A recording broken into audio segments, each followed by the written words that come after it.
was reading some reporting from Grant Wall, who's one of the preeminent FIFA and soccer reporters, on his Substack this morning, Butch.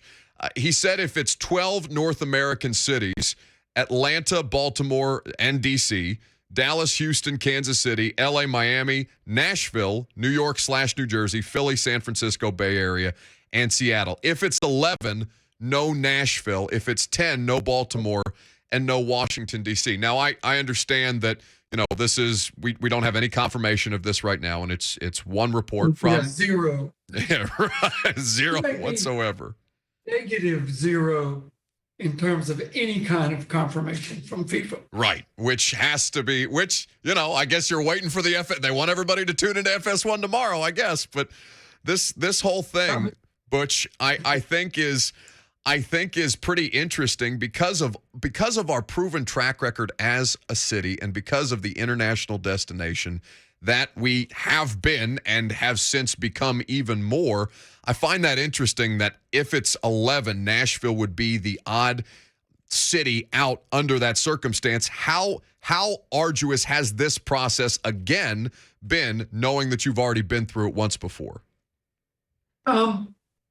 Words probably don't describe how arduous. The longest, hardest, most arduous, most detailed, most brain-numbing process of anything we have ever done. It has blown me away. And I have to say, and I've said it to some of our contacts, the U.S. contacts for FIFA, like it really hurts when you know what we did for 22, and then the hoops we had to jump through regarding social responsibility or human trafficking, and all those things that we know don't exist in Qatar. And just go, I have to answer this because they're a sinner. Yeah. And it's not lost on me. If you know me at all, you know that I have verbalized some of that to the powers that be, the irony of all of it. Butch Spyridon, president of the Nashville Visitors and Conventions Corporation, here with us on 104.5 The Zone. Nashville finds out tomorrow at 4 p.m., apparently, if not before, because no leaks so far, whether they will be one of the cities to host the 2026 World Cup. What has been the biggest learning experience for you in this process, Butch? Because obviously you're old hat at this. I know World Cup is different on a different kind of scale, but as far as the hosting of events and sports in particular, this is something that you and your staff have done well to basically refine the process and put Nashville in exceptional positions to exceed. But what has been the biggest learning curve for you? Really, the difficulty of doing this through COVID and doing it via Zoom for 2 solid years. Yeah. So our site visit, had we been able to spend more time with FIFA, I think we would be more of a lock today. When they came in, the 20 hours we had with them, it was good. They got it. But to really grasp our capabilities, the collaboration from business, city departments, the hospitality industry, we're different than most of the other cities. But because they don't know Nashville, because we're smaller, it's easy to check the box on Miami, New York, LA. Yeah. We knew they were going to be in. I might disagree a little bit with Grant, maybe not on the 10. But I think we got a shot at bumping Baltimore and D.C. if it's 11. And truly, they got a little bit nervous maybe on the stadium conversation. That reporting is accurate. But what isn't reported is what a great job the Titans, the mayor, and our office, I feel, did responding to the questions. We have solidly answered the what if scenarios. Now, FIFA doesn't like what if. Sure. So I get that. But we rallied the cause and we answered the questions. And, knocking on wood for your listeners, that we alleviated their fears. And I don't know. I know in our minds, we've clearly answered all of the concerns. So the what ifs, it's a good transition into the stadium portion of the conversation. What have the general concerns for FIFA been regarding the discussions around the new Titan Stadium potentially, and the I'm sure there are general timelines that have been floated in the meetings that not all of us have access to. I know, Butch, you've been in a great deal of them, but not all of them, as it is, a lot of different involved parts. But what has FIFA's greatest concern around the stadium situation been? So I think there were two initial. One was, would this just be a construction site? And what does that do to us? And then would there be enough real estate around the stadium for their hospitality areas?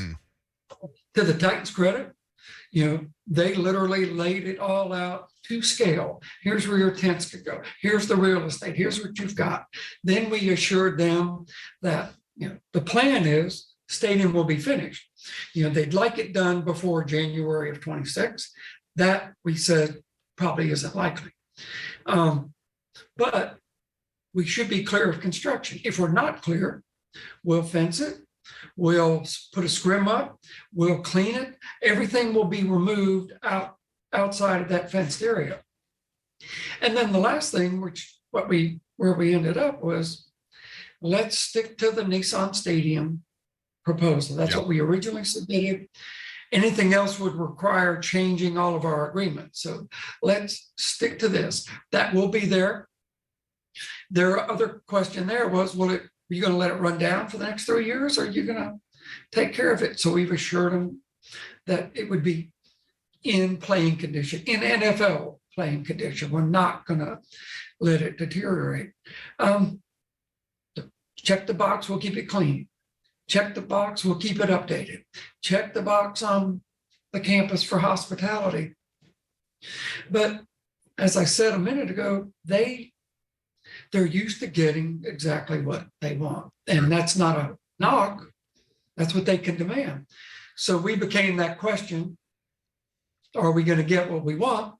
So we landed on Nissan Stadium, and we said, once we have a real timeline, approvals happen, groundbreaking has happened, then we would revisit, do we want to shift this over to the new stadium? So in our minds, it's still the best of both worlds for them. And they get a great city that's not just hungry for it, but ready for it. I mean, we're certainly biased here, but I think we would be inclined to agree. I think for the most part. Go ahead, Butch. When they came in, their eyes opened up. They were like, whoa, we get it. Hotels, restaurants, attractions, live music, the stadium, everything walkable, everything, targeted to fun and visitors. They were there. Yeah. They drank the Kool-Aid. Maybe we'll get them in a honky tonk. We'll see if we can't get them to drink something else while they're down there. If I could get them back before tomorrow at 4, I could close the deal, I'm sure. Butch Spyridon, kind enough to give us some of his time. Butch, we know you're incredibly busy, certainly at this time. Best of luck tomorrow. We're actively rooting for this to go through in the city of Nashville's favor. And thank you, just on behalf of everybody who's a sports fan, thank you for all the work that you guys have done to try and make this thing happen, because this is an incredibly exciting event. Fingers crossed, of course. Fingers crossed that this will go through. But we're, this is an incredibly exciting proposition, and I think it will pay massive dividends should FIFA see, the light properly. Well said. I couldn't agree more. I do have to give you a shout out in reverse, where my stepson, Garrett Hargis, said he has bantered with you a little bit. He's a fan. And so I'll pass that on to you and give him a shout out. Garrett's my guy. That's Bussing with the Boys. No free shout outs, I think, is how that works. No free shout outs, but he got one. But Spyridon, thank you for the time, sir.